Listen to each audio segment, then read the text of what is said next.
Colony, good afternoon. Please forgive my lateness for the update today, but I'm going to jump right into it. First, I want to give a couple shout outs to a few people. One, those that participated in instructional rounds last week. We really appreciate your support and your commitment to improving your craft. We had some great discussion about the things that we observed and also just some things that we could take away from that and things that we know individually that we need to work on ourselves. So thank you for all of you guys that participated. And I encourage anyone and everyone who has not had a chance to participate in instructional rounds to do so at the next go around. Be looking for the next day to come sometime in the second semester. Another thing I want to give a shout out to is our forensic science and drama teachers and the students who did a great job on the crime scene.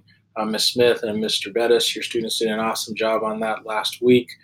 Great job. Can't wait to see that final video that gets put out about the crime scene every year. So awesome job, students and teachers, on that one.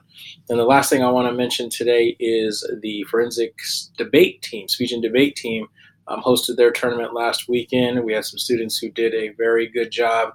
And from everything that I understand, our school represented itself very well. So great job, Mr. Freitas and the forensics class and the speech and debate team for hosting a successful event this past weekend. Moving into our data, attached below the video here is the latest data update. We actually had a spike in the data, which is good.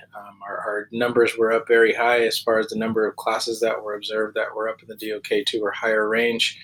We still see a discrepancy between what the students are producing versus what us teachers are intending for the students to produce. So please make sure that you're planning activities and then supporting those activities in class, making sure the students are actually producing to a level that you want them to produce. And speaking of support, one of the things that we need to work on the most is to intentionally plan to support our students. So please, when you're planning, plan to have those supports built in intentionally to help those kids, our struggling students, our special populations in classes, so that we can make sure we don't leave them behind as we raise the rigor in our classrooms.